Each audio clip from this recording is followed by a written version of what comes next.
The sunny corner forests just east of the iconic township of Bathurst would host round 5 of the MTA New South Wales Rally Championship Series.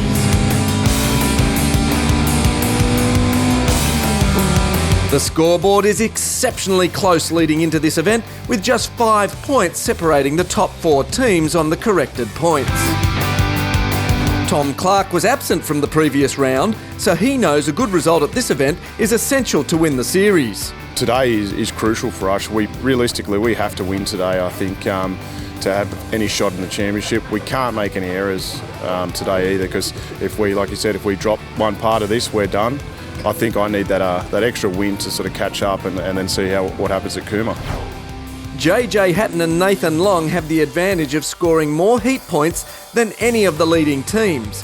But he's yet to win a rally. I think I've been second in every heat I've done. I'll definitely give it a go. Like, I don't really look to see what everyone else is doing at the same time, you know what I mean? I normally just drive my own race or my own rally. That's what Nathan always says, just drive your own rally, JJ. And that's what I've been doing essentially, you know what I mean? But I don't know how hard I'm going to push on a blind rally.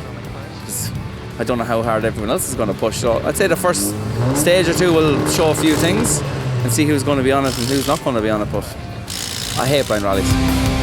Glenn Brinkman is the rally favourite, and he was riding in a motorbike event in the very same forests only a week earlier. So he may have a bit of a feeling for conditions out there in the forest. Yeah, look, we cross the roads plenty of times if it turns out it's in the same forest, which I believe that it is.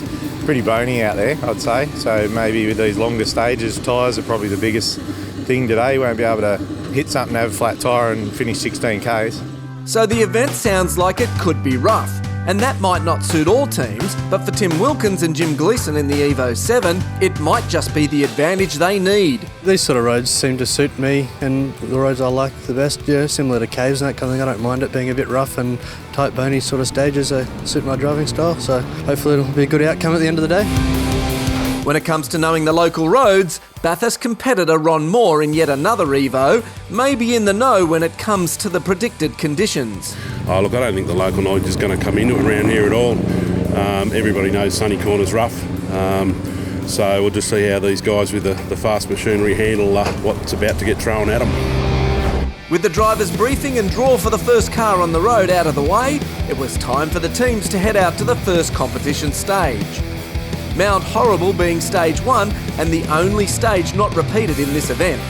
So the drivers will only get one chance to show their speed over this 16-kilometre road northeast of Bathurst. Tim Wilkins had drawn car 1 on the road and he was off to a great start. He was second quickest over the Mount Horrible stage. Behind him on the road was Clarke and co-driver Ryan Preston. 100 road goes left here.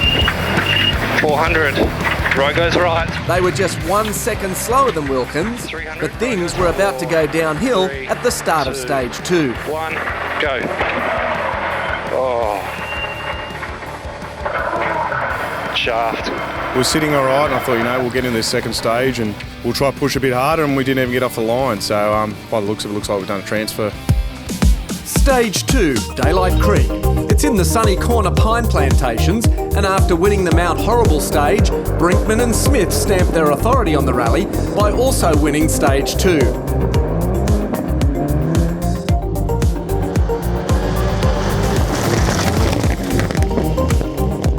After just 2 stages, they built a 27-second lead. Wilkins and Gleeson in the Lancer EVO 7, as predicted, were also fast. They were second quickest in the Daylight Creek stage and looked incredibly smooth and in control.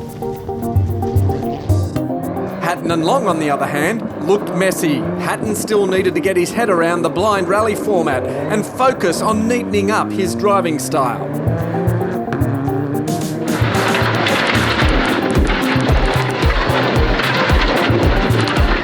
They were third in stage and jumped from 7th after stage 1 up to 3rd outright. But Hatton was 25 seconds behind Wilkins and significantly 52 seconds off the lead. Right, half you on crest. 3 right, half you on crest, might be a 2.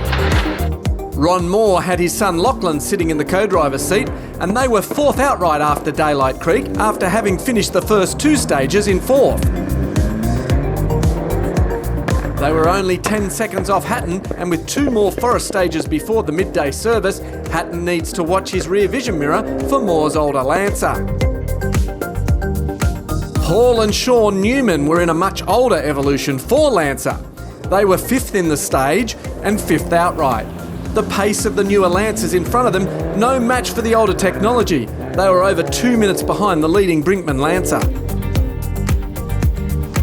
In the race for the four-wheel drive glory, it was pretty much an all-Mitsubishi affair. The nearest non-Lancer being Mark and Harrison Hudson in the Subaru Impreza, all the way back in 11th outright. There were 2 more stages before the midday service and the end of Heat 1. Bob's Creek was almost 18 kilometres long, and BRINKMAN once again took the stage win.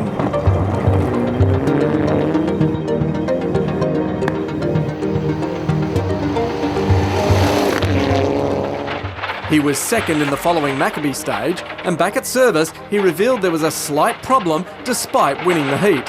Yeah, no, it's pretty rough. Having to conserve the car, the tyres, it's been pretty hard going. We've had a good run, but I'm holding a bit of third gear in my hand now, so no third gear for the rest of it. We'll try and nurse it through in 2nd and 4th now. So now we're just going out to try and get some points for the next one.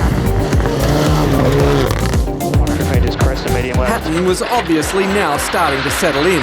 He was second quickest in Bob's Creek, 10 seconds behind BRINKMAN. Square right, square left at junction. 100 square left at junction, left here.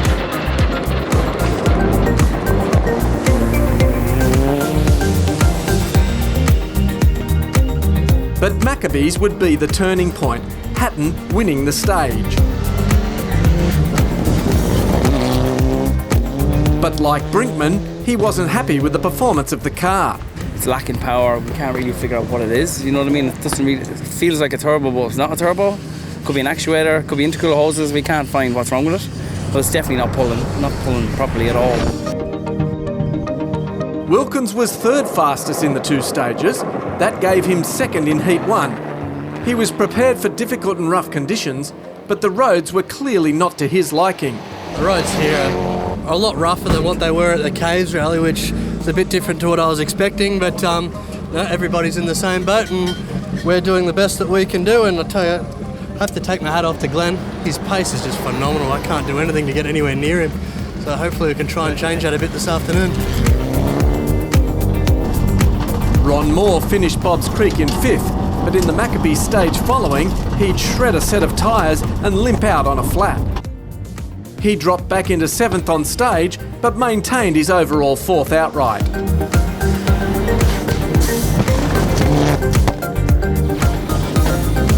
There's 3 more stages to go, the repeat of Daylight, Bob's Creek and Maccabees. So join us for part 2 of our review of the 2018 Bathurst Rally.